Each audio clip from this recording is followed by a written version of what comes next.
بسم اللہ الرحمن الرحیم نحمدہ ونصلی علی رسولہ الکریم وعلی عبدہ المسیح الموعود۔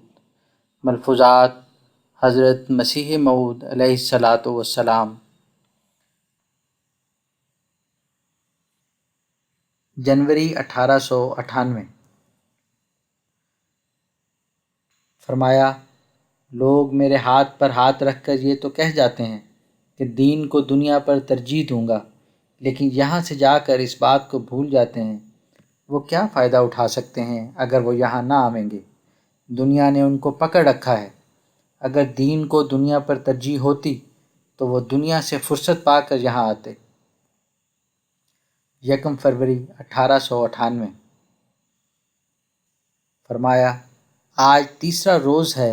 الہام ہوا کہ یوم تأتیک الغاشیۃ یوم تنجو کل نفس بما کسبت یوم نجزی کل نفس بما کسبت، یعنی ایک خوفناک غش ڈالنے والا، انسان کو چاروں طرف سے گھیرنے والا وقت آنے والا ہے۔ اس وقت ہر ایک شخص اپنے اعمال کے سبب سے نجات پائے گا۔ اس وقت ہم ہر شخص کو اس کے اعمال کے موافق جزا دیں گے۔ حضرت نے ان لمحات کے بعد جماعت کو بڑی تاکید کی کہ تیاری کرو، نمازوں میں عاجزی کرو، تہجد کی عادت ڈالو، تہجد میں رو رو کر دعائیں مانگو کہ خدا تعالیٰ گڑ گڑانے والوں اور تقوی اختیار کرنے والوں کو ضائع نہیں کرتا۔ ہمارے مبارک امام علیہ السلام بار بار یہی نصیحت فرماتے ہیں کہ جماعت متقی بن جاوے اور نمازوں میں خشوع و خضوع کی عادت کریں، اور ایک روز بڑے درد سے فرمایا کہ اصلاح اور تقوی پیدا کریں، ایسا نہ ہو کہ تم میری راہ میں روک بن جاؤ۔ بابو محمد افضل صاحب نے ہندوستان سے مشرقی افریقہ کی طرف روانگی کے موقع پر حضرت مسیح موعود علیہ السلام سے عرض کی کہ جس مقام سے میں صدہا قسم کے شکوک و شبہات اور نفسانی ظلمتوں کا ایک امڈا ہوا دریا ہمراہ لایا تھا، اب چونکہ پھر میں نے وہیں روانہ ہونا ہے، اس لیے میرے لیے دعا کی جائے۔ حضرت اقدس علیہ السلام نے ایسی مشکلات سے نکلنے کے لیے مندرجہ ذیل 4 امر بطور علاج بتائے۔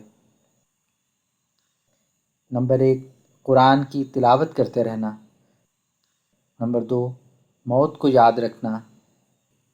نمبر 3، سفر کے حالات قلم بند کرتے رہنا۔ نمبر 4، اگر ممکن ہو تو ہر روز ایک کارڈ لکھتے رہنا۔ پاک کلمات دعائیہ جو حضرت مسیح موعود علیہ السلام کے مبارک ہونٹوں سے نکلے ہوئے ہیں۔ اے رب العالمین، تیرے احسانوں کا میں شکر نہیں کر سکتا۔ تو نہایت ہی رحیم و کریم ہے اور تیرے بے غایت مجھ پر احسان ہیں۔ میرے گناہ بخش تا میں ہلاک نہ ہو جاؤں۔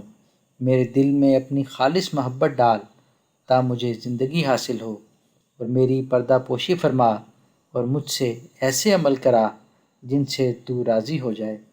میں تیرے وجہ کریم کے ساتھ اس بات کی پناہ مانگتا ہوں کہ تیرا غضب مجھ پر وارد ہو، رحم فرما اور دنیا اور آخرت کی بلاؤں سے مجھے بچا، کہ ہر ایک فضل و کرم تیرے ہی ہاتھ میں ہے۔ آمین ثم آمین۔